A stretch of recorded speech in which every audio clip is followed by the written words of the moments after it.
So today we'll start with like we have discussed a few topics in the previous session, right? So anyone remember like government benefits we have discussed, and also taxable alimony we have discussed, which is Unit 10 other taxable income, right? Unit 10 other taxable income. So now we'll start with social security benefits. So generally, if you have some earned income. So incomes we can classify into two. One is earned income and another one unearned income. Incomes we can classify into two: earned income and unearned income. So if you have earned income, we need to pay some additional taxes. So if you have unearned income, also we have to pay some additional taxes. We will discuss that. So generally, regular income tax is different and additional taxes are different, right? We know the difference. If you have earned income, we have to pay some additional taxes apart from your regular income tax. So incomes, so we have classified into earned and unearned income. So what are the incomes will comes under earned income? We have wages income, and also we have self employment income. We can classify wages and self employment income under earned income. Unearned income, so we have interest, dividends, and also we have rental incomes, rental royalties. So all these comes under capital gains. So all these incomes, so like other than earned income will comes under unearned income anyhow. So the if you have earned income, we have to pay some additional taxes, which are FICA taxes. Anyone remember what is FICA taxes? Social Right? Security and Medicare taxes. Yeah. So if you have earned income, we have to pay FICA taxes or ESE taxes as well. Like if it is self-employment income, then SE tax, and if it is uh, wages, then we need to pay FICA taxes, right? So in this case, in case of wages, in case of wages, we have to pay FICA taxes, and in case of self-employment income, we need to pay self-employment taxes. So in wages, so two persons will contribute. One is employer, another one employee. 50-50% contributions will be done. If it is self-employment income, so taxpayer himself need to pay SE taxes. So here FICA taxes generally includes social security taxes, SST, plus Medicare taxes. So social security tax, what is the percentage for social security tax? What is the percentage? 6.2 6.2 percentage, and Medicare taxes 1.45. 1.45 percentage. So total, how much it is? 7.65, correct? So 7.65. So this 7.65 percentage will be contributed by employee as well. So employer also will contribute the same percentage. So employer will contribute 7.65 and employee will contribute 7.65. So if you can sum up this 7.65 plus 7.65, 15.3. So this, in case of self-employment taxes, he is the one employer and he is the one employee. He need to pay 15.3 percentage. But important key in self-employment taxes is we no need to pay. Generally, self-employment taxes we have to pay if the person self-employment income more than $400. If it is less than $400, these are important exam questions. So if the person income less than $400, do we need to pay self-employment taxes? Not required. If it is more than 400, definitely we have to pay self-employment taxes. So for example, if you have self-employment income of $500,000, then how much we need to pay? Sorry, 5,000 into 15.3. So this is how we need to calculate. No, so we here we have to calculate. This is your net profit.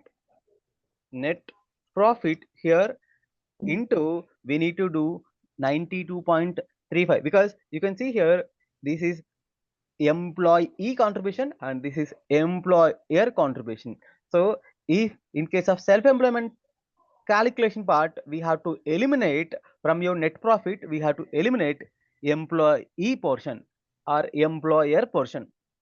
So here we have to, this is whole 100%, but we have to eliminate 7.65 percentage, right? Because so 7.65 percentage we can get as generally deduction. So that is the reason we no need to pay tax on whole 100% of the net profit. So here we have to apply we have to eliminate 7.65. That means so 100 minus 7.65 will give you 92.35. So that means, so we can simply apply 5000 into 92.35. So 5000 into 92.35. So that is 414617. On this, we have to pay self-employment taxes. Now, if you get any question relating to calculation of self-employment taxes, then don't calculate on whole straight away on 100% of the net profit. Apply 92.35, then that is the amount where you can apply your 15.3 percentage. So 4617.5 into 15.3 percentage. So your this is your this is your self-employment taxes. Okay, so now why we are paying these taxes? So we understood, so FICA taxes we understood, and self-employment taxes also we understood, and why we have to pay these taxes. So is there any specific reason why we are paying these much taxes? So these are apart from your regular income taxes. So these are additional taxes we are paying from your pockets. So why we need to pay these type of FICA taxes and self-employment taxes? Anyone? Guys, why we are paying? To get the benefit of that social security. Sorry? Uh, Everybody is earning need to pay certain tax to the government. Correct. We are paying regular income taxes. But why? So regularly we have to pay based on your slab. We have to pay 10, 12, 22, 24, 32, 35, 37 regular income tax rates we have. But why we are paying these additional taxes again? So generally, these taxes we are paying, so this amount will sit into a different account, different, like we have a body which is Social Security Administrator. So the amount will sit into the place, and then they will use this money for the purpose of some persons, like after retirement someone should have some regular income, right? So after retirement, this like this amount they will use for current today's retirees. So whoever is retiring currently, so they will use the money and they will fund their kind of some benefit. So they will use this money to pay some retirees. So whoever is retired in the current situation, so they will give this money. And not only for them, so they will use this for disabled beneficiaries and survivors. And also this amount they will use to if for example they have collected $100,000. Okay, so they will use this money for whoever is retired in the current year. So they will use to fund them, because after retirement they will not be having sufficient income, right? So in that case they will use this money.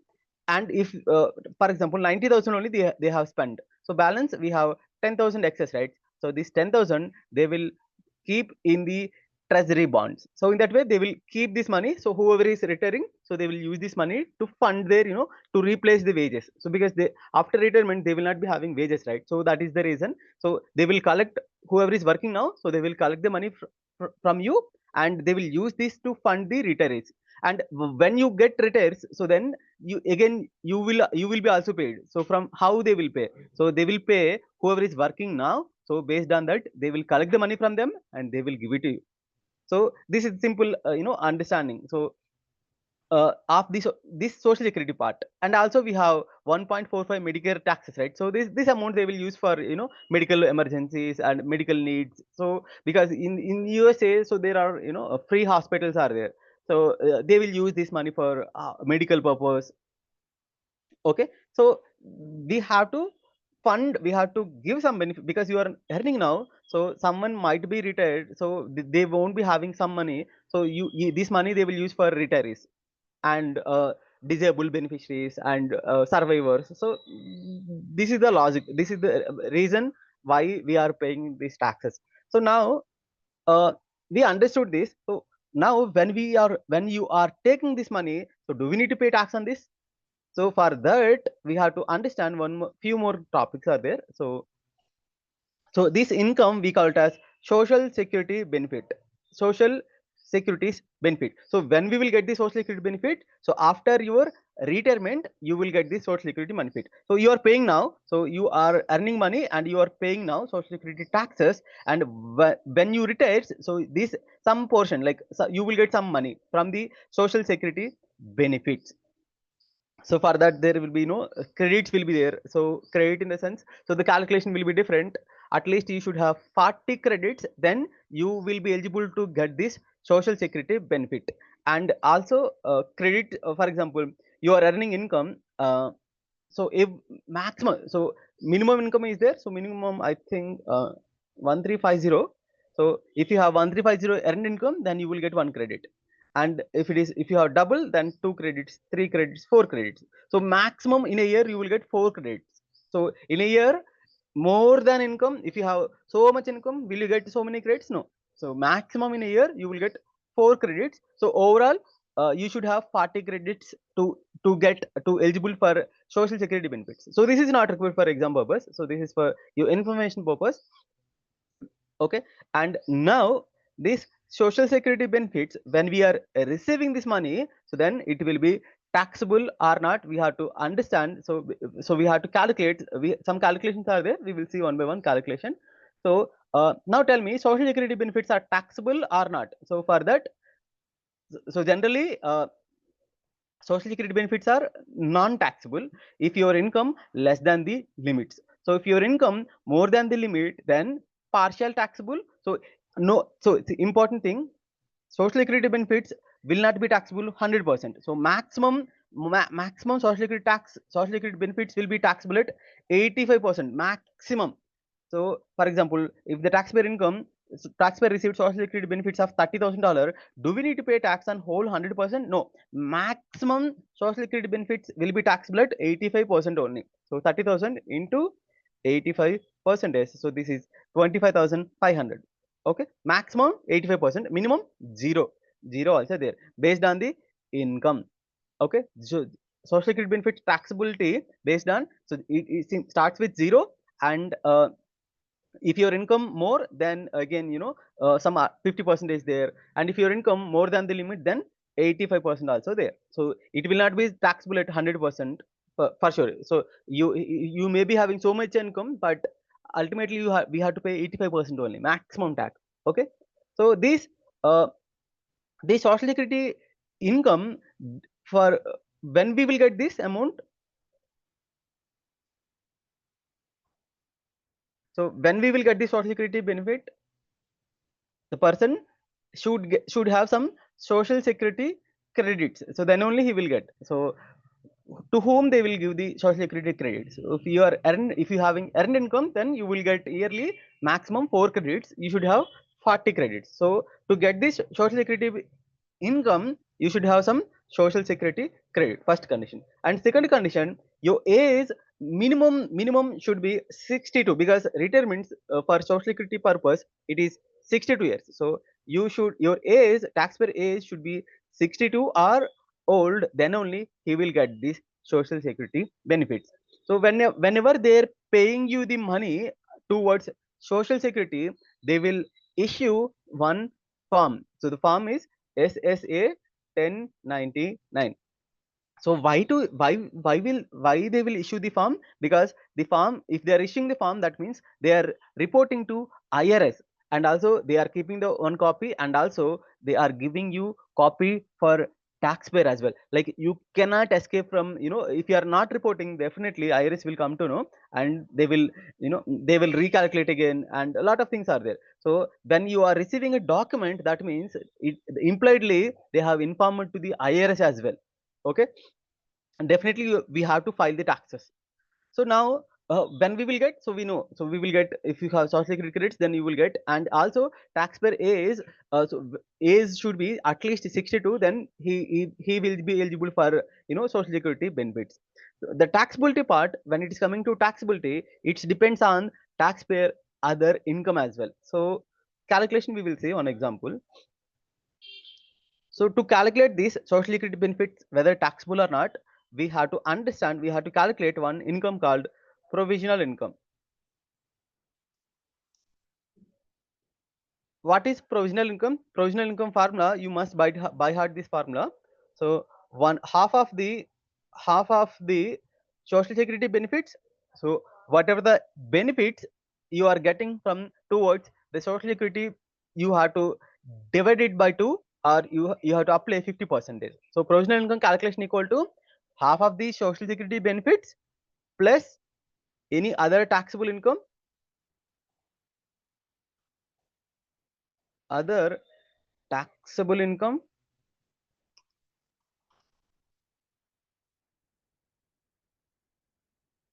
other taxable income plus uh, tax exempted interest. So when we will call it is tax exempt interest, anyone remember? Any tax exempted interest, guys? Municipal bond, government is not. Yes. So generally municipal bonds, so we call it as tax exempt interest when it is coming to federal, right? So municipal bonds are tax exempted. So this provisional income we have to calculate to social security benefits based on your provisional income. So after calculating provisional income, we have to compare with the, we have some standard amounts, we call it as base amounts. So if your provisional income less than the base, then your social security benefits will be 0% tax, 0% we will apply. And if your provisional income more than the base amount, then partial taxable. And here base amounts, this provisional income will be compared with the base amounts. So base amounts we have two. One is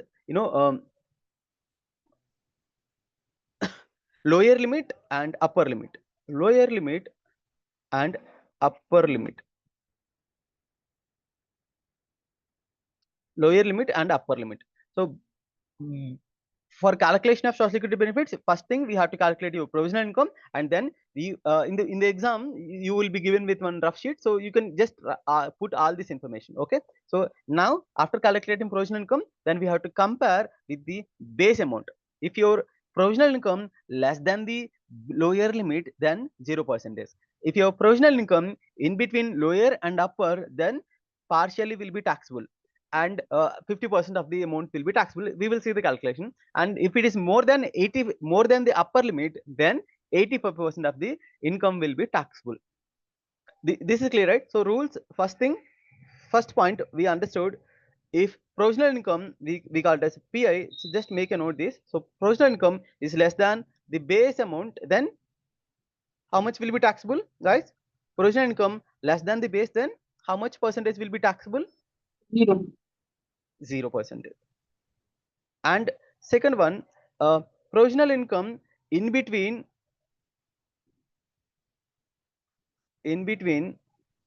the lower and upper, then up to Certain portion will be, I mean, yeah, it will be adjusted accordingly. yes, up to 85%. Generally calculation we will see 50% actually is there. So up to 50% will be taxable, and we will see the calculation. It is not exactly 50, so we will see. And provisional income more than more than the base amount, then more than the upper limit, then 85%. So again calculation is there. So this is how this social security benefits will work. So we'll see one example. Just let me know, and also we have to know the base, right? So okay, yeah. So base amounts, lower base, lower limit, MFJ, and also we have to see single HOH, QSS, MFS lived apart all the year. That means taxpayer and spouse physically separated all the year, then this another limit will be applied. If they are, if they are in the same home at least one day also, we will not consider this. So then we will go with other criteria, which is MFS, lived with the spouse at any time. So MFS case, lived with the spouse at any time, lived with the spouse at any time during the year. So then other limits will, other calculations is there. So single MFJ filing status. So what is the base limit? $32,000. And uh, single HOH or QSS or lived MFS lived apart all the year, then $25,000. $25,000. And MFS case zero. That means if they are receiving MFS, if the filing status is MFS, then 85% of the amount will be taxable directly. So we will not see any calculation, nothing. Okay. And also this is lower limit. What is upper limit here? Upper limit $44,000, and here $34,000. 34,000, 44,000, and here 0. So you must by heart these limits. So the limits are very important in case of social security. So this you must by heart. Okay. So we will do the calculations. We will see all the examples below the case, middle and upper limit cases. We will see the example. Then you will understand. You can remember these limits, right, guys? Yes. These we call it as base limits. Base limits. For calculation of social security, we require provisional income and also we require base limits. Okay, so we'll see on example. We are filing MFS. Filing status is MFJ. Okay, filing status is MFJ, and social security benefit. Social security benefits we received $20,000, and pension $15,000, and tax exempt interest $3,000. Can anyone calculate how much we need to pay towards social security benefits? What is the percentage we need to apply here? How much percentage? Quickly. What is provisional income here? 18,000 pension and taxes and Yes, what is the formula for provisional income? Formula for provisional income we discussed, right? Half of the SSB plus Okay. other taxable income Okay. plus any tax exempt interest. Okay. So here half of the SSB equal to how much? So equal to half of the SSB first, right? So that means 10,000 and 10,000, 10,000 plus pension, which is taxable pension, so which is 15,000 plus tax exempt interest 3,000. 3,000. So this is your provisional income, right? So and immediately we have to see the base limits. So what is the lower limit for MFJ? What is the base limit? 32,000 and 44,000. So this provisional income less than the base limit. So do we need to pay taxes? No. No, it is 0%. So that means social security benefits. So percentage we will apply into 0% taxability and 50. So here taxable portion. So here 0, and here we will apply 15,000, and here this is also 0. So in this case, taxpayer need to pay taxes on $15,000. Is that clear? Yes. And another example, social security we have $18,000. Social security benefits we have received $18,000, and wages $20,000. Now can you calculate? So no interest, nothing is there. So only these social security and wages income is there. So filing status is single. So is it taxable or not? Or how much percentage will be taxable? So filing status single and SSB 18,000, wages 20,000. So now tell me, what is provisional income formula? Equal to half of the SSB. That means $9,000 $9,000 plus wages $20,000. So which is $29,000. In case of single, what is the base limit for single? 25. $25,000. You and also maximum $34,000. Correct. So 25 and 34. Your income in between the limits. Then we need to pay. We need to do the calculation. Calculation we will see now. Okay. Any questions in this?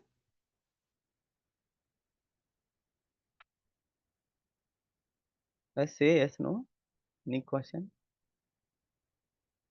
No. No. No. No questions, right? Okay. Now in between, so if the taxpayer income in between the limits, then how to calculate? So in this case,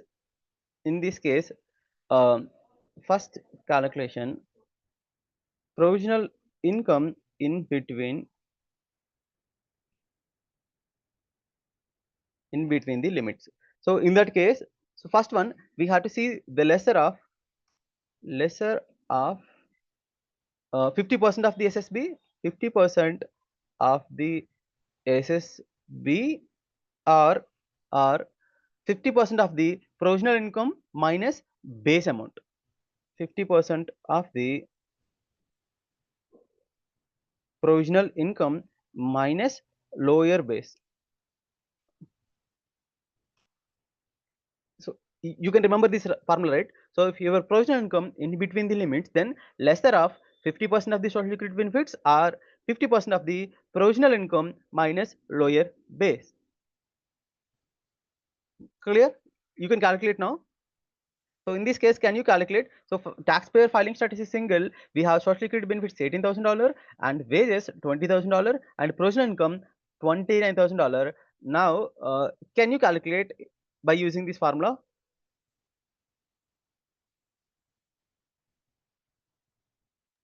So it will be lesser of 9,000 or 14,500. So it will be 9,000 or 9,000. We have to apply the rate. Provisional income minus lower base, right? Oh. So if the taxpayer income, so in between the provisional income in between the limits 25,000 lower and upper, then we need to apply this formula. 50% of the social security benefits or 50% of the provisional income minus lower base. So the lesser will be taxable. So first one, 50% of the 9,000 9,000 here, or and 2,000. Like 29,000 minus 25,000 into 50%. so provisional income $29,000 minus lower base. What is the lower base? 25. $25,000. So which is $4,000 into 50%. Correct? So 2,000. into 50%.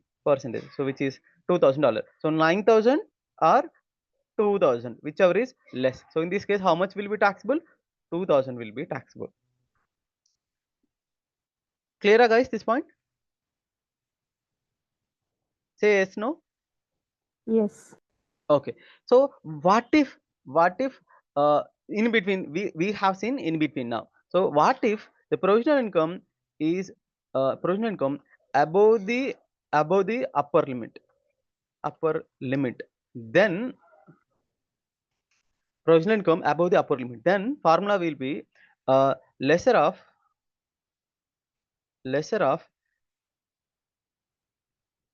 85% of the SSB, 85% of the SSB social security or 85% of the 85% of the provisional income minus, can anyone tell me 85% of the provisional income minus upper limit here, upper limit, not only this. So 80% of the provisional income minus upper limit, not only this, plus for this we have to add the smaller of the bill. Again we need to add, there are two things, smaller of, first one 4,500 for single, 4,500 for single or other QSS or HH filing status. In case of MFJ, which is $6,000, we have to apply $6,000 This is first one, smaller of first one.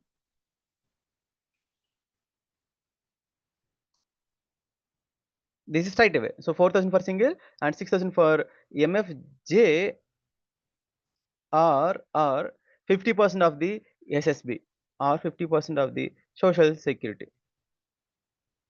This is the formula. You can remember this point, right? There is no option. We must by heart. So lesser of 85% of the social security benefits or 85% of the 85% of the provisional income minus upper limit plus smaller of 4,500. That means at least you should pay, at least we have to add 4,500 or 6,000 or MF in case 50% of the SSB. So whichever is less, so we have to apply less here, smaller of these two plus 85% of the provisional income plus upper limit. So this is one, and 85% of the social security, this is another one. Two things here. So in this we have to see the less amount. So the less amount will be taxable. So we'll see one example, nothing to worry. So you, if you can practice, then it will be easy for you. So we'll see one calculation. We have seen one. Okay, so now social security, we have received taxpayer filing status is MFJ filing status, and we have received social security benefits of $20,000 and pension $25,000 and tax exempted interest $1,000. Can anyone quickly calculate how much will be taxable, how much percentage? First one, whenever we are doing this calculation, we need to calculate provisional income, right? So how to calculate provisional income? 50% of the social security, so into 50 percentage, and pension we need to take 25,000 whole, and tax exempt interest, do we need to add? Yes, we need to add. So this will be your provisional income. So $36,000. Your PI is $36,000. So for MFJ, what are the limits, slab limits? What is less limit and lower limit and upper limits? $32,000 and $44,000. This is correct, right? And now tell me how much will be taxable. So lesser of, what is the formula? In case your income in between the limits, provisional income in between the limits, then formula will be lesser of SSB. 50% of SSB. SSB. Yes. 50% So lesser of 50% of the SSB or 50% of provisional income minus lower limit. PI minus lower limit. This is simple. So 50% case, simple, straightforward. And here 50% of the social security benefits. So how much? It is $10,000 and 50% of the provisional income minus lower limit. How much it will be? So 50% into provisional income. How much provisional income we have here? $36,000 minus what is the lesser limit? So $32,000. 32. So 4,000 into 50%, which is 2,000. So 10,000 or 2,000, whichever is less. So how much we will apply here? Lesser of 10,000 or 2,000, whichever is less. 2,000 less or 10,000 less? 2, it will be 2. 2,000 will be taxable. In this case, 2,000 will be taxable. This is clear. And we'll see 85% rule. So taxpayer filing status is single filing status, and his social security, he had received $18,000 and wages of $30,000 and no tax exempted interest, no tax exempted. Now can you calculate in this case how much percentage will be, how much taxable in this $18,000? How much will be taxable? Can anyone calculate quickly, or just let me know the steps? I will do one by one. So first, when we are calculating social security, what is the first step we have to do? Provisional income we have to Provisional find income. out. So provisional income, 50% of the social security and other income. So 18,000 into 50 percentage, and other income here 30,000 we will take, and no tax exempt interest, so 0, fine. So this is, if you can sum up this, so $39,000. Your provisional income is $39,000. After calculating provisional income, immediately you just write the lower limit and upper limit. So in case of single, what is the lower limit? So $25,000. What is the upper limit? $34,000. Now your income less than $25,000, if your provisional income less than 25, then nothing will be taxable.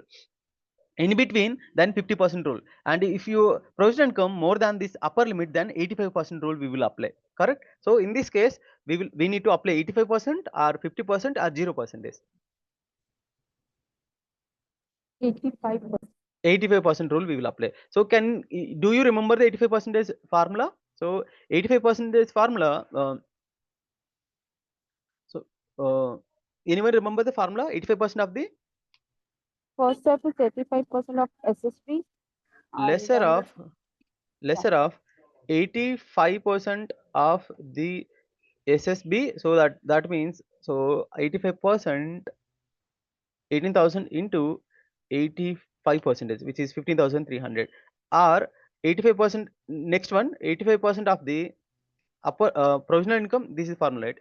85% of the provisional income minus upper limit plus smaller of 4,500 for single, 6,000 for MFJ, or 50% of the social security. If you can plug in this information, so now we have, first thing we have here two things. One is we have to calculate 85% of the provisional income minus upper limit. This is first calculation, and second calculation will be smaller of this 4,500 or 6,000 or 50% of the SSP. So the two things we need to calculate here. So first one, 85% of the provisional income minus upper limit. So provisional income we have 85% of the provisional income. So how much provisional income we have? $39,000 minus upper limit $34,000. So this is first part. So if you can apply here,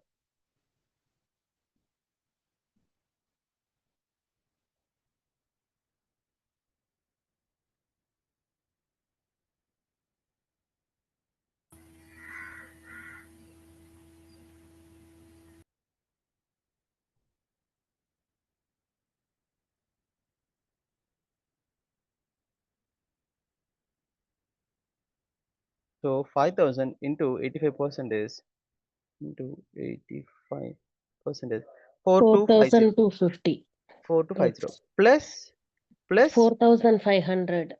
so here filing status is Single. single, so 4,500 are 50% of the 50% of AFS. SSB. So 50% of the SSB 9,000, right? So you can see here SSB we have $18,000. So if you can apply 50%, that is $9,000. So 4,500 or 9,000, whichever is less or high. Guys, whichever is less or Smaller. whichever is high, smaller, right? So here how much how much we need to take? 4,500 or 9,000? 4,500. 4,500. 4,500. So here 4,500 we gonna add. So this will be our taxable part. So 4250 plus 4,500, $8,750 will be your taxable SSB. This is clear, guys? Clear? Any questions? Oh, clear? Yes, no, anything? Yes, yes. Okay, so this is how we need to calculate your taxable social security. So 85% formula, like you must by heart. So there is no other option. 85% formula. So taxable lesser of, I think we wrote right. Okay, again. So lesser of 85% of the total social security benefits are 85% of the provisional income minus uh, upper limit plus the smaller of 4,500 for single HOH QSS and 6,000 for MFS, uh, or 50% of the social security benefits. So whichever is less we will take again. So this is how we must remember the formula, and we must apply the calculation part. So you will get like 50 max to max, you will get 0% or 50% of the calculation. But if you get 85% calculation also we must do. So there is no other options. You just simply write the formula somewhere and you just by heart the formula, then you will remember. Any questions in this? So now tell me for MFS, how much percentage you will apply MFS?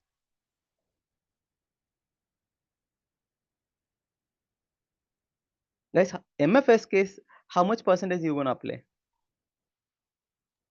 It is 84%. So between the range.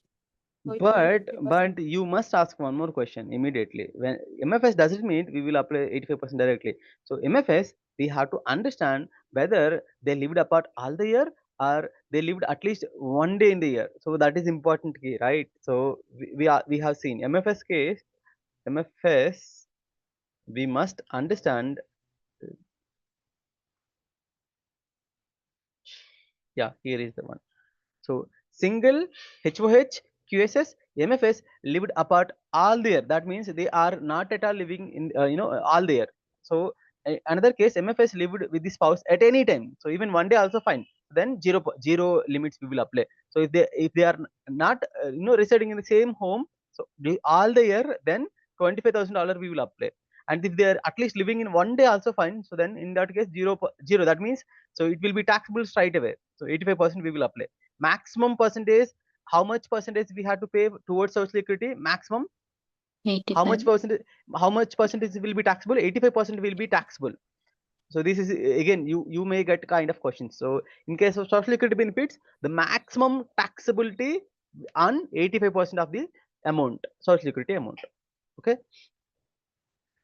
So can you summarize and let me know so what we understood in the social security? So this much only you can expect in the exam. So exam, so they are asking simple questions only, but the calculation part you must by heart. So what we understood in the SSB? First one, taxpayer is 62 are old, right? And also having 62 are old, we will get no. So taxpayer should have some social security credits, right? So he should have 40 credits. So this is not required for you understanding purpose. So 40 credits he should have. So in a year, how much he will get credit? How many credits he will get?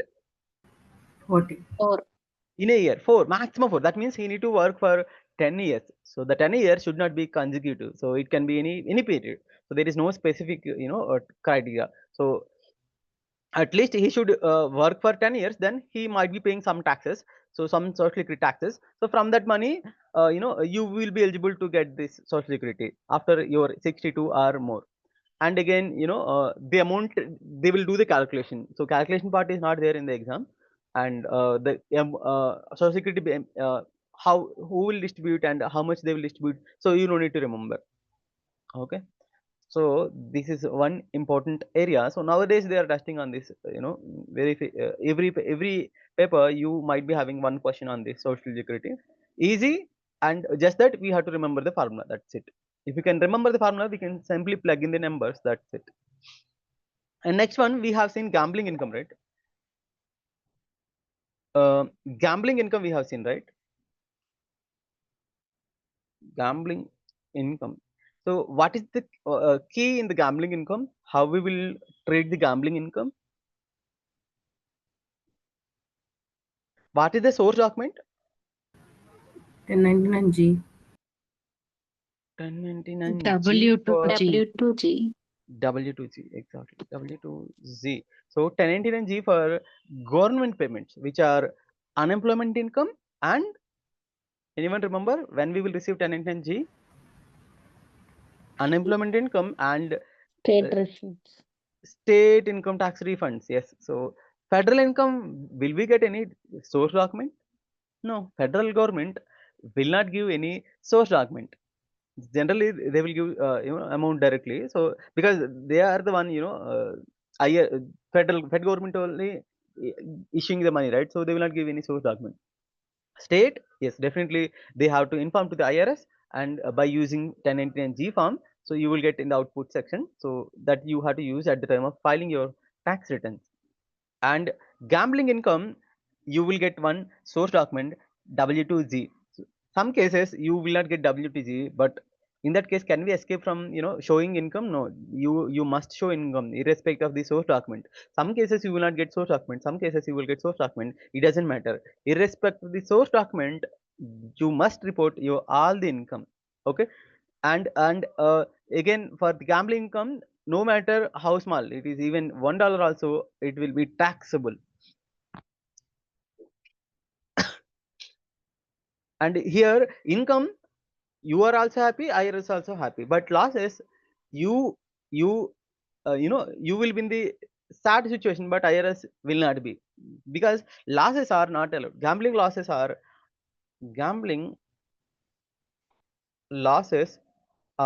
not allowed, but partial calculation is there. So gambling losses are not allowed, we have seen, right? I think okay. So for example, you have gambling income of GI of $5,000, and gambling expenses everything we have around $6,000. In this case, how much we can how much we can Up to what is the the treatment? extent of winning And here 5,000. this we will straight away report it as income directly. And this gambling expenses, where we can claim on Schedule A, schedule A. How much we can claim, how much we can show? Only to the extent of 5,000. $5,000. And also schedule A again depends whether you are reporting itemized deductions or not. If you are not preparing any itemized deduction, then you cannot claim. So this will be there is no use of gambling expenses. But if you are claiming itemized deduction, that means your itemized deductions are more than standard deduction, then you will get the benefit. Okay, this is how the gambling income. So gambling losses are not allowed. Up to, it is allowed only up to if you are um, losses can be deductible, but only if you itemize deductions on schedule A. And also loss will be limited to your gambling winnings. That is, we have seen in the previous session, gambling losses. Yes. And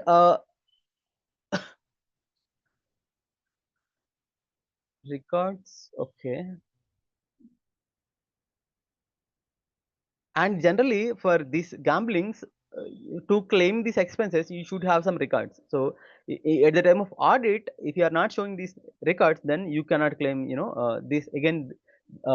Whatever the last expenses we have claimed, so that will be again recalculated, so that will be disallowed directly. So not only for this gambling, so it will be there for all the deductions and expenses. Audit in the sense, so IRS will issue some notice if they find any discrepancy in the tax return. So generally this is self-assessment tax. So self-compliances income tax in all the countries, not only India or USA. Income tax is self-assessment tax. So at the time of filing your tax return, we no need to attach any documents. So documents will be helpful at the time of audit or scrutiny. So IRS, if IRS would like to examine your tax return, then they will issue some notice, which is audit.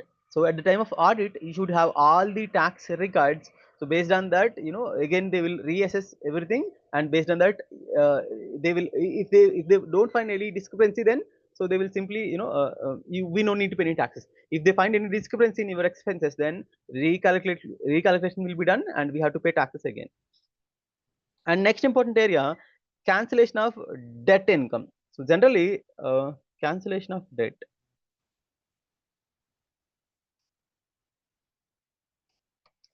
So what is cancellation of debt?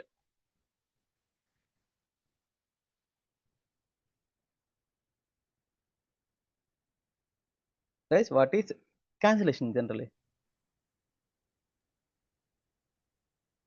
I think the bank cancels. I mean, if the lender cannot, Yes. Waive borrower off, cannot waive pay. off shorter, waive Mm. off. Yeah. So generally, if lender forgives or cancels the debt, so we call it as cancellation of debt. Like, because the borrower may not be in a situation to repay the amount, so there is no option to keep their accounts in the books, because the balance sheet should be in India, we call it as bad debts, right? So after 3 years, they have to they have to remove from the balance sheet. Likewise, bank treatment will be different, little bit different, and they have different classifications. So we no need to know all these things. So generally cancellation of debt, it is nothing but if lender forgives or cancels your debt, that the forgiven amount usually we call it as cancellation of debt, so that will be taxable to the borrower. So cancellation of debt will be taxable to the borrower.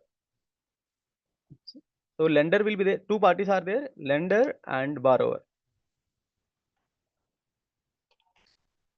This cancellation of debt portion will be taxable to the borrower. And how much will be taxable? For example, you owe $10,000 on credit card. For example, you owe $10,000 on credit card,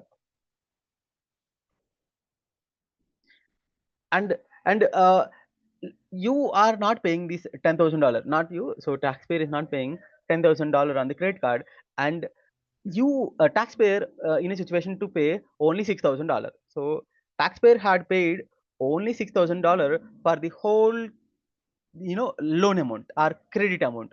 So how much we have taxpayer had paid? Only 6,000. And now this $4,000 taxpayer is not paying. So this $4,000 is forgiven amount, which is cancellation of debt. So in this case, how much will be taxable? So we are supposed to pay, taxpayer is supposed to pay $10,000 and paid only $6,000. And how much will be taxable here? $4,000 will be cancellation of debt. This is forgiven amount, which is taxable amount. So these we have seen in case of COVID. At the time of COVID, many of the borrowers were not in a situation to repay. So again, in India, it is not it is not the case. So it will be different situation, and this will be taxable income. This forgiven amount is uh, taxable income. So this lender generally will inform to the IRS. So in this case, we are not actually receiving the amount, but still it is taxable. So other incomes we have seen which are we actually received the income, but here we haven't received the income actually, but still yes, it is taxable. So we call it as cancellation of debt. So form for cancellation of debt equal to 1099C. That means if you are receiving 1099C, that means if taxpayer receiving 1099C, that means cancellation of debt had happened. Okay, so the automatically the lender will inform to the IRS. If you are receiving 1099C, that means automatically they have informed to the IRS. You cannot escape. You must show it in your tax return as income. So this cancellation of debt we can classify into two criteria, two ways. So one is recourse, recourse debt, and another one non-recourse, which is very important. So again, this recourse and non-recourse we can see in the partnership, and part two we can see this recourse and non-recourse again. But for now, just understand what is recourse and what is non-recourse. So recourse cases generally taxpayer are personally responsible.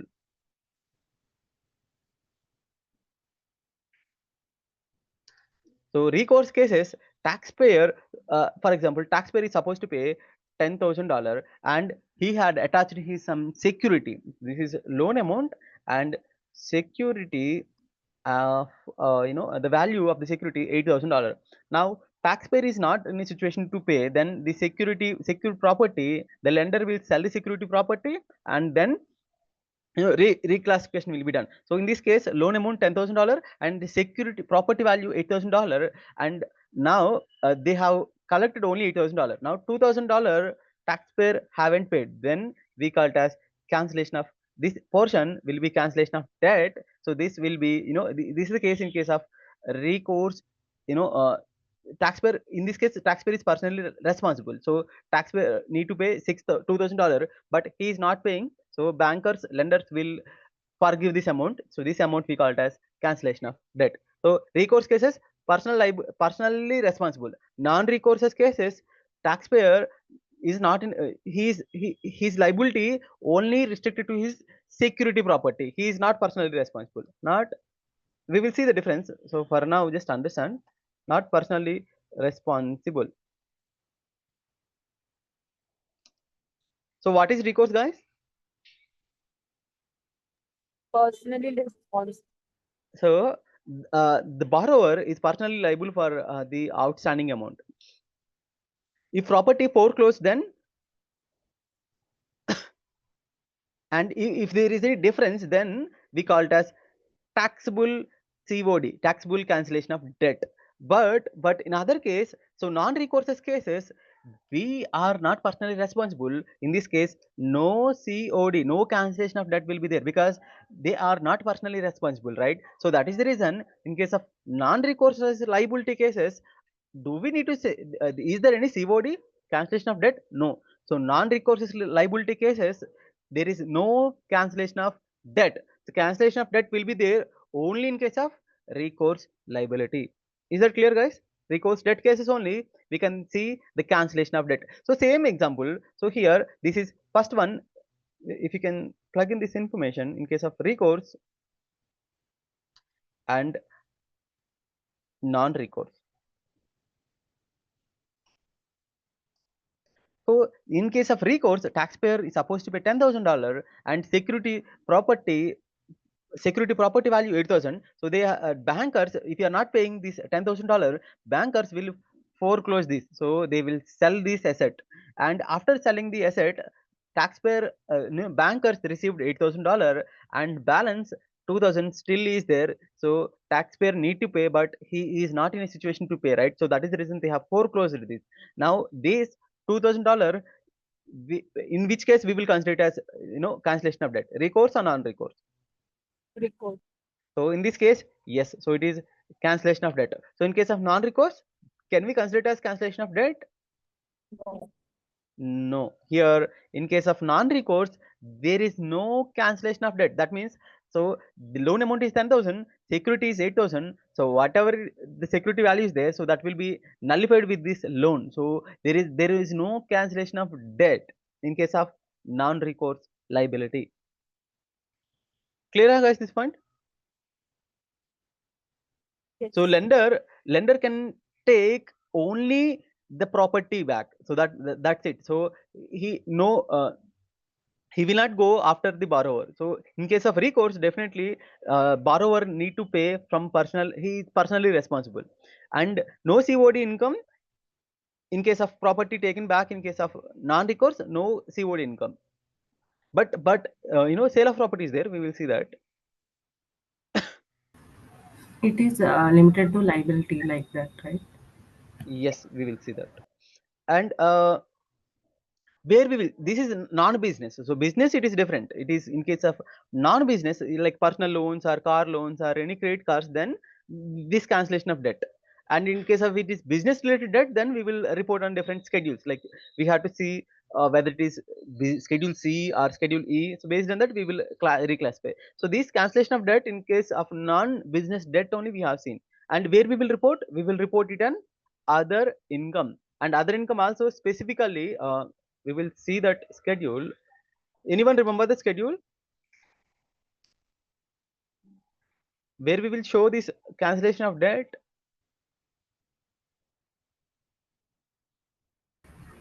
Can anyone see here where we will report? By saying this, can you tell me where we will report? 8C. C. Yes. So 8C, we will report your cancellation of debt on schedule 1, part 1, additional income section. We have separate line called other income. Unemployment income, line number 7, and taxable refund, line number 1, alimony, line 2, and schedule C, these we will cover later. Yeah. So other income, gambling income, we know, and cancellation of debt, we will report on line 8C. And it is recourse or non-recourse? Recourse. Recourse. Recourse. Okay. And cancel in case of this, foreclosure cases, not only loan. So there is some inbuilt. There is something called capital gains or losses also there. So we will see the capital gains and losses. Before that, we will understand one example. Um, example, loan balance. Loan balance is $120,000. Loan balance $120,000, and fair market value of the house $100,000. and lender forecloses. So he had cancelled. So now tell me how you will treat.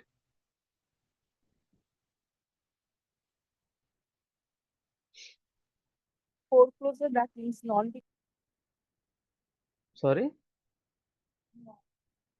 sorry. foreclosure, that means he has sold the Yeah, he had sold the property. Lender sold the property for $100,000. Lender sold the property for $100,000. Sale value $100,000. it is a non-recourse. Sorry, you're asking recourse or non-recourse, right? So immediately we must ask one question whether it is recourse or non-recourse. In case of non-recourse, you no need to worry. So that cancellation of debt, there is no cancellation of debt.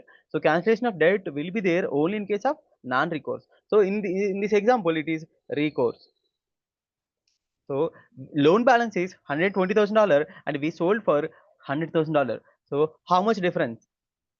We are supposed to pay 120, but how much the bankers had collected from your property? $100,000. How much difference? 20,000 So this difference 20,000 is taxable or non-taxable, taxable. which is COD, cancellation of debt.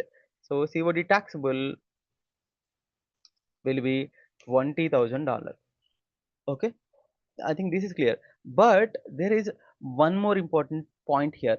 So taxpayer, so here bank only will sell the property, but taxpayer actually bought this property for $80,000. Taxpayer actually bought this property for $80,000. Okay, so in this case, you had some gain, right? You had some inbuilt. There is one gain. Anyone remember? Anyone have completed the capital gains chapter?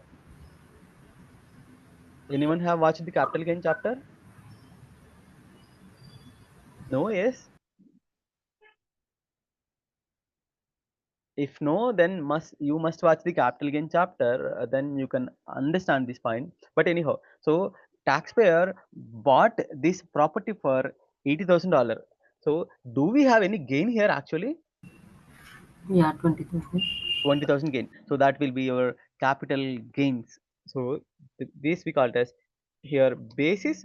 So you actually bought for $80,000 and your sale value which is $100,000. So this portion will be capital gains. So this basis you bought, basis in the sense is purchase price.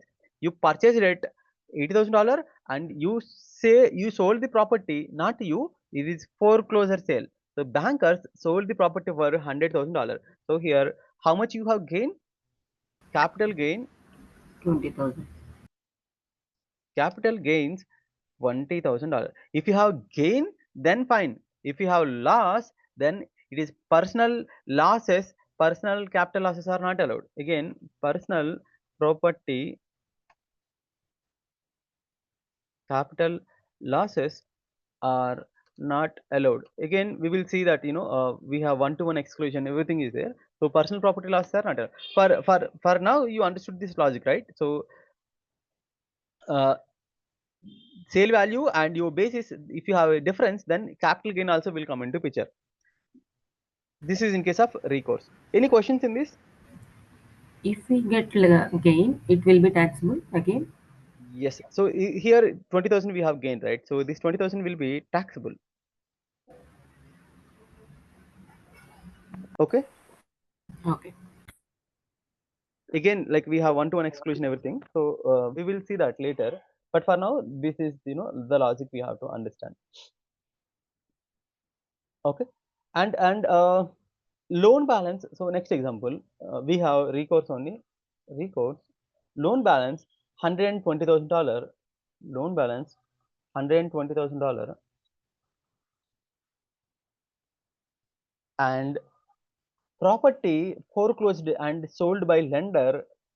Sold by the lender. It is foreclosed actually.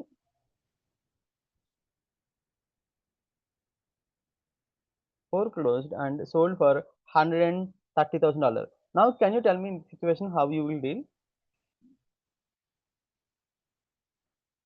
Is there any cancellation of debt? This is not. This is recourse.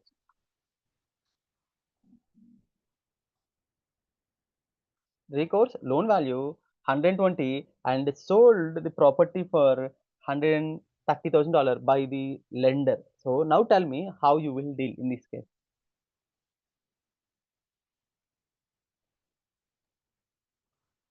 Base is $100,000, $110,000. Like this is purchase price. What you have bought actually. So this is basis, which we also call it as purchase price. So this taxpayer will he need to pay some amount to purchase the property, right? So he had paid $110,000 and foreclosure value 130 and loan amount loan balance 120. Now can you tell me how much will be your cancellation of debt, COD? No COD here. Why? We will get profit on foreclosure, right? So we are supposed to pay 120, but the banker sold the property for 130. That means we have paid. So cancellation of debt, no COD will come into picture only if the property value less than the loan balance. So here you with this 130 they can close this loan account, right? So we have fully paid here. In this case we have paid fully. Then there is no COD. So cancellation of debt will not come into picture in case of non-recourse. It will not come into picture, but recourse it will not come into picture if your foreclosure balance, if your sale value more than your loan balance, then there won't be any COD. Correct? Say yes, no, anything. Yes. Okay, so this how the banks will do in this case. So they will give this 10,000 to the borrower. So this is how generally it will work. But yeah, and now in this case there is something called capital gain. So can anyone tell me how much we need to pay towards capital gain?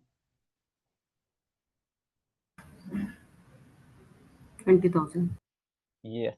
So capital gain generally sale price minus your adjusted basis. So sale price, capital gains formula, sale price minus, but actually like sale value and purchase value, that's it, right? So that is your capital gain. So sale price minus purchase value, which is basis. So the banker sold the property for $130,000 and you actually bought for $110,000. So here we have difference of $20,000. This is your capital gain. So on this difference, the banker took this 120 and they have given you $10,000. So anyhow, so we have received 10,000, but 20,000 will be taxable. Okay, clear, guys, this point? Yes. And again we have primary residence exclusion, so we will apply all those. So those we will see later. If property sells less than the loan, then COD will come into picture. The difference will be COD. If property sells more than the loan amount, then in case of recourse, so see the class, we will write these points here. Recourse. So first situation can be property sells less than the loan. Property less than loan. In this case, can we see any COD? Yes. Difference will be COD. And property more than the loan. Property sale value more than the loan. Can we see any COD here? No. No COD.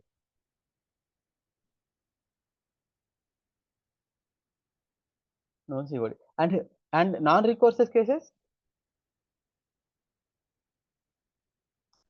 is there any COD here? No concept of COD. It is not cash on delivery, it is cancellation of debt. Okay.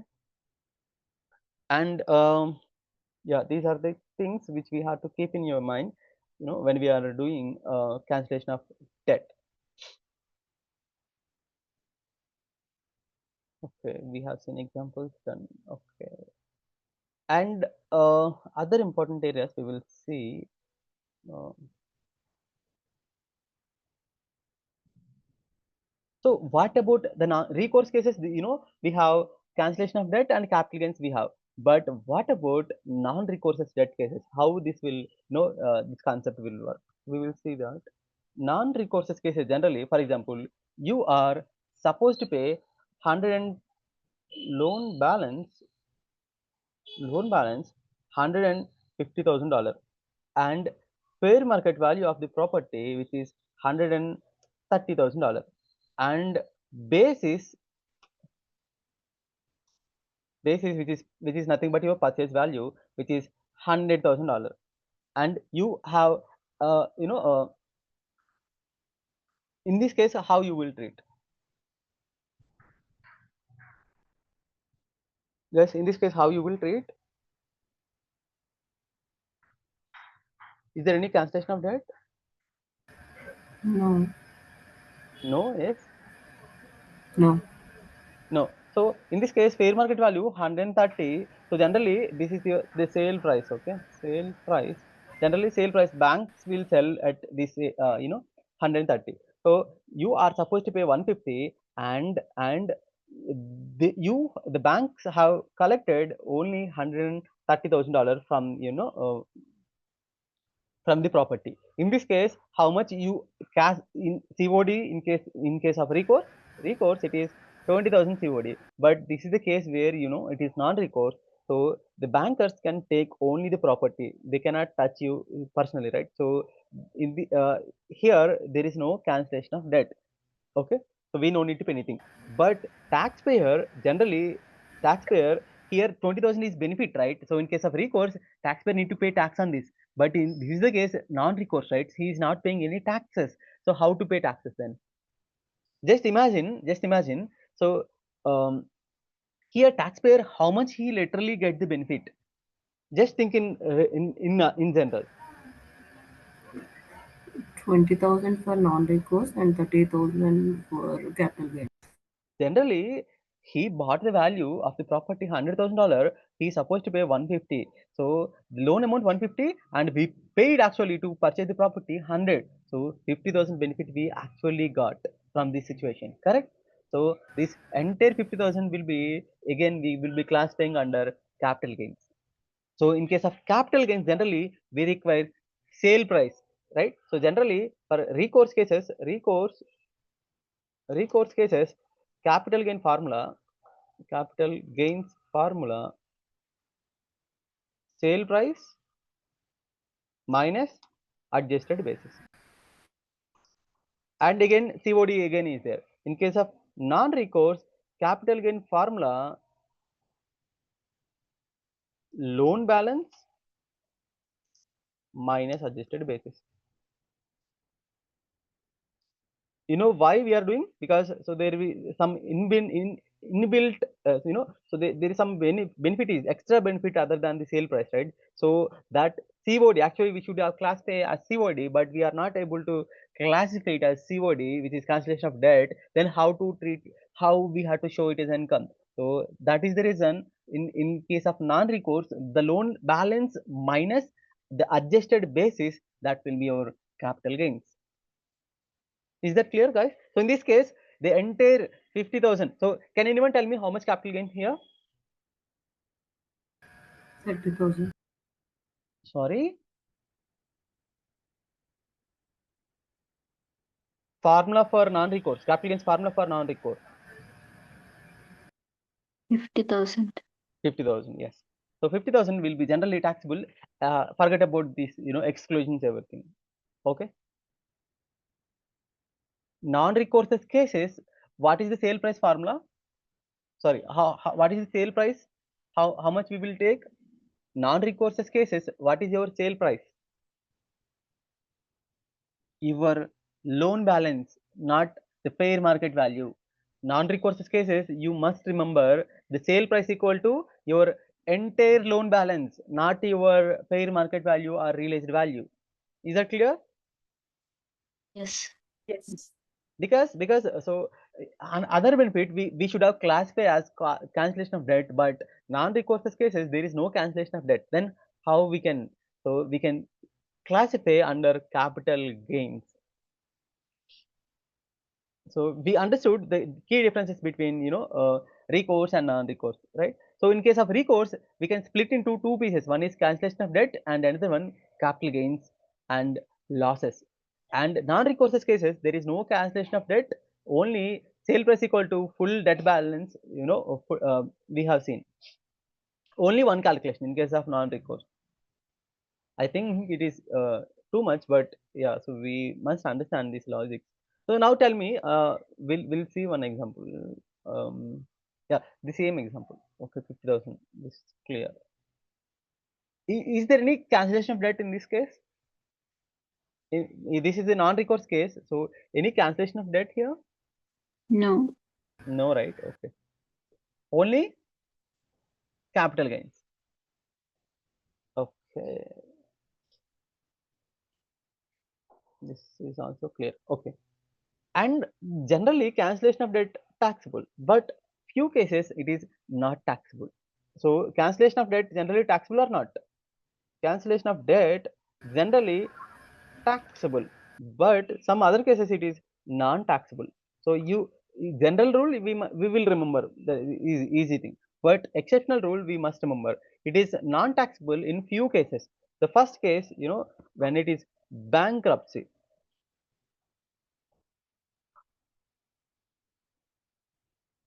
So bankruptcy, again same is there in paper 3. Bankruptcy generally, if cancellation of debt are not at all taxable, so irrespective of the income, so there is no specific limit. All the bankruptcy cases, so cancellation of debt will be non taxable irrespective of the amount, irrespective of the limits. Automatic exclusion, we call it as automatic exclusion. So who had given this power? So generally, there are 52 or 3 titles are there. So title, okay. So there are some titles in the USA. So we call it as codes. So under this title, there is title 11 for bankruptcy cases. Bankruptcy cases. What is the title? Title number 11. Anyone know what is the title for IRC? IRC. Anyone know IRC?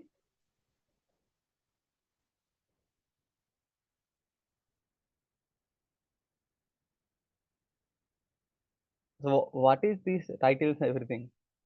So United States have different, code of conduct. So codes are there. So total, a lot of codes are there.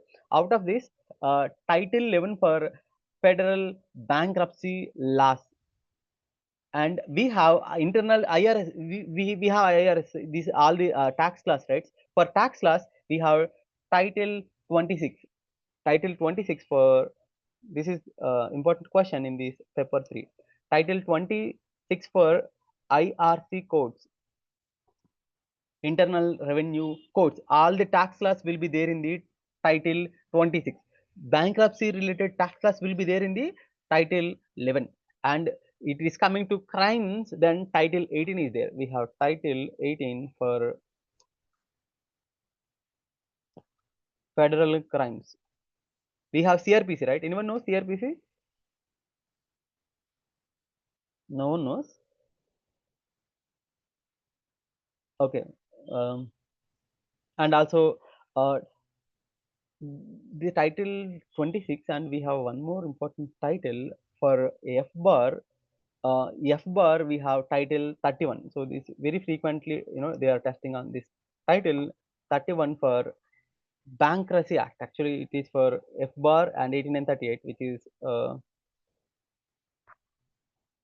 bank secrecy act.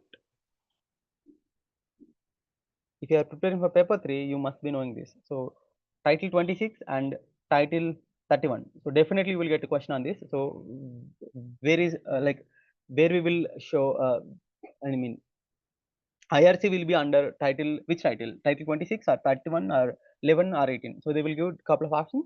So IRC will be there in the title 26. 6.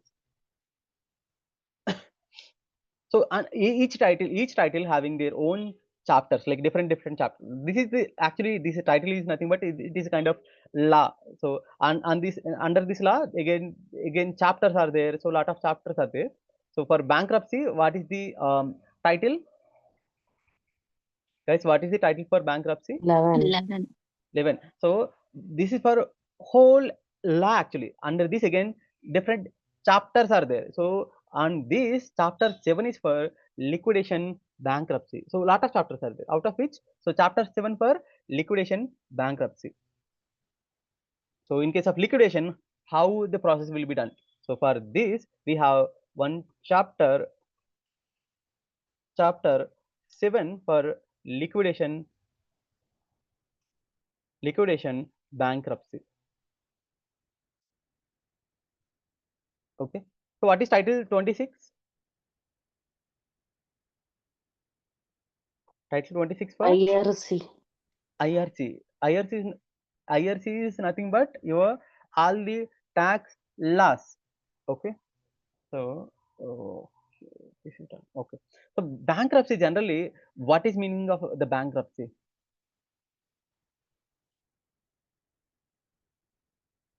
Guys, what is bankruptcy in general?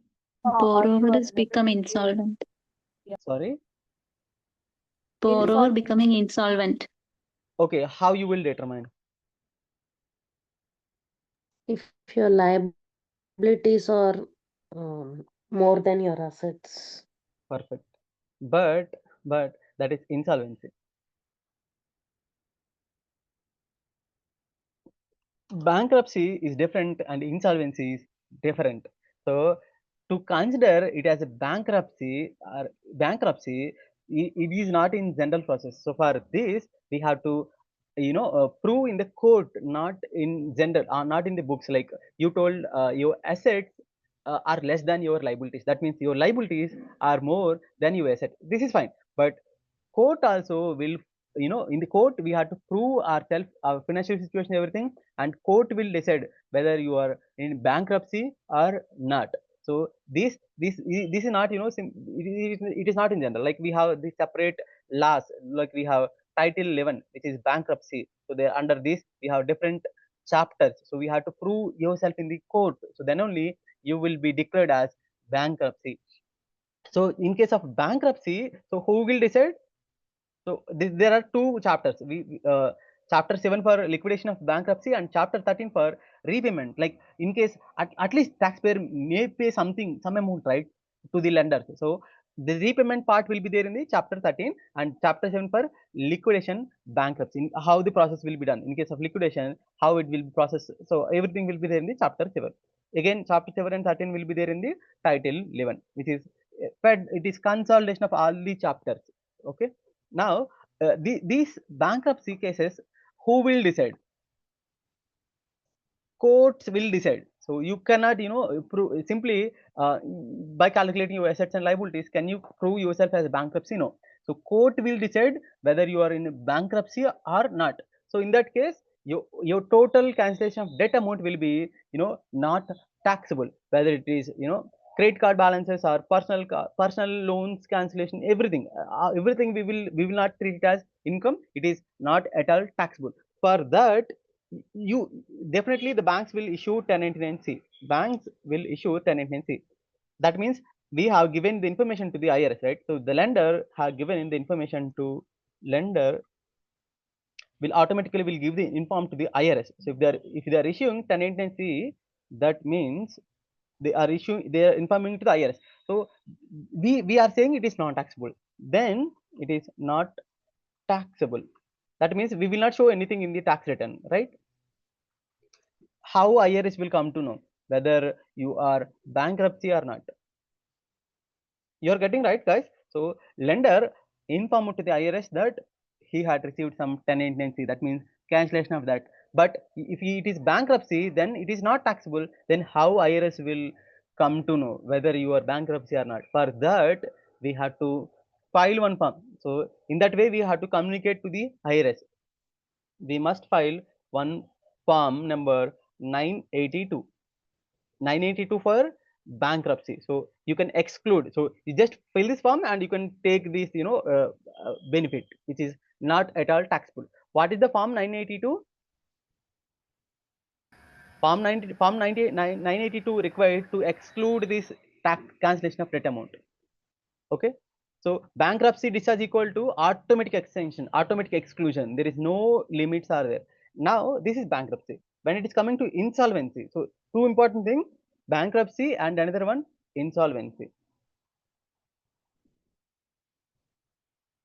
Is there any title behind this insolvency? Bankruptcy, we know this is title 11 bankruptcy cases, chapters we have seen. But insolvency cases, how we have to come, how we will come to know, like what exactly the insolvency? Insolvency meaning when a taxpayer becomes insolvent, his liabilities are more than liabilities. Liabilities are more than the assets. That means his net worth is zero. Net worth 0 or less than 0. Minuses also will be there, right? Now in this case, how you will deal? In any of the cases, this is your situation. Forget about the cancellation of debt situation. So cancellation of debt, who will decide? Bankers will decide and they will give you this document. But this is taxpayer situation. First situation, taxpayer is in bankruptcy, and second situation, taxpayer is in insolvency. In this case, we have to calculate.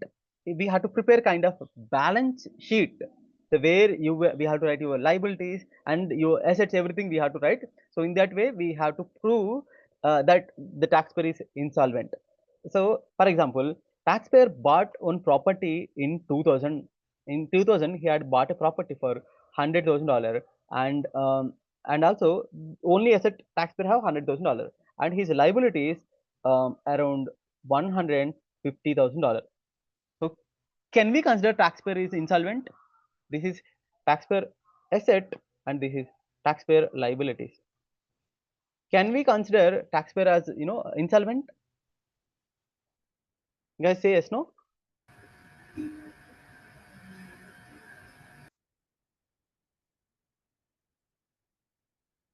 Guys, say yes or no anything, please, quickly. Yes. Yes, sure. Anyone? Anaga? What is the fair market value for the asset? Then Yeah, we correct. So year 2000, we purchased at $100,000. So the same $100,000 will be there now. No, it will be more than this, right? So we have to see the fair market value of the asset. The fair market in the market, this property value is $200,000. Now, can you consider him as insolvent? no. No, because his assets value are more than liabilities. He's not an insolvent. Okay. So this insolvency, when we will consider the person as insolvent, so liabilities are more than the fair market value of the assets. So fair market value of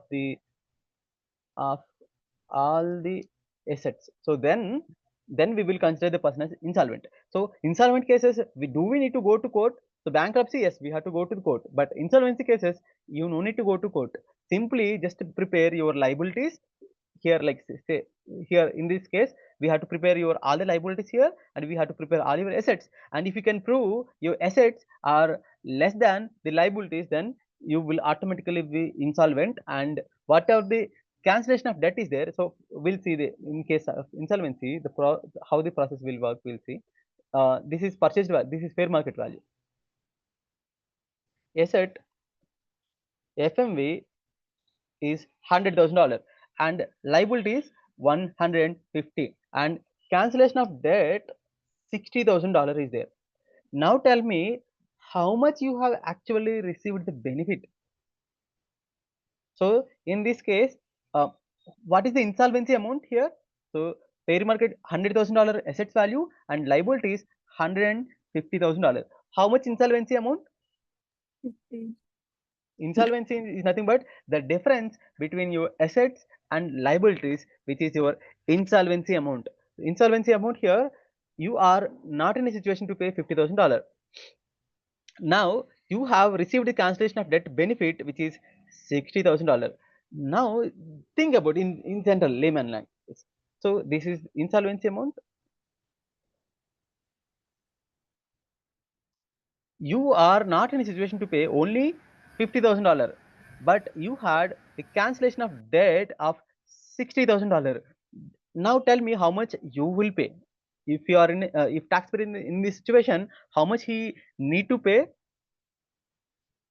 Insolvency amount 60,000, cancellation of debt, insolvency amount 50, cancellation of debt 60. That means he had he had received cancellation of debt amount more than insolvency amount. So balance 10,000. He may pay tax. He is in a situation to pay taxes, right?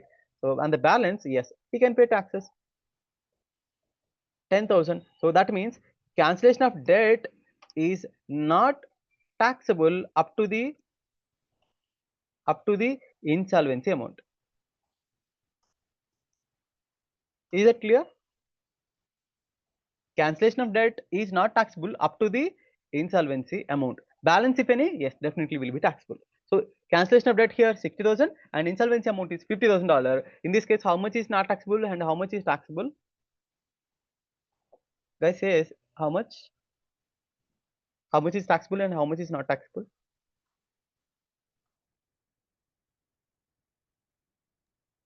10,000 taxable. Yes, 10,000 taxable. Insolvency amount, sorry, cancellation of debt 10,000 will be taxable. Balance 50,000 is not taxable. Not tax- Okay. Next example, total assets value $50,000. Assets value $50,000 and debts $80,000 and uh, CD cancellation of debt $25,000. Now tell me how much will be taxable. I 5 taxable 5,000. sorry, Are you sure? Now how much insolvency amount? No tax. Yes, insolvency amount. 30K. Insolvency amount, assets minus liabilities. So debts minus assets. So insolvency amount here 30,000. 30,000 you are not in a situation to pay, and your cancellation of debt $25,000. Now balance 5,000 will be taxable. Correct? 5,000 will be taxable or not?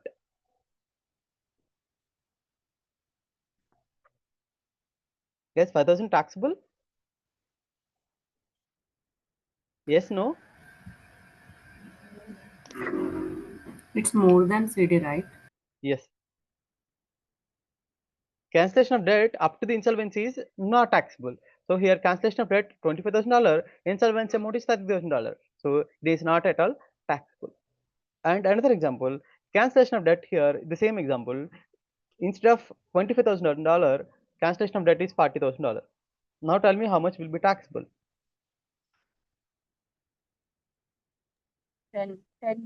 10,000.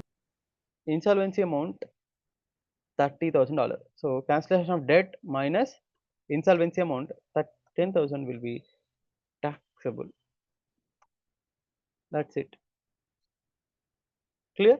So with this, we will, okay, we have few more topics we'll try to complete by tomorrow. Any questions in this?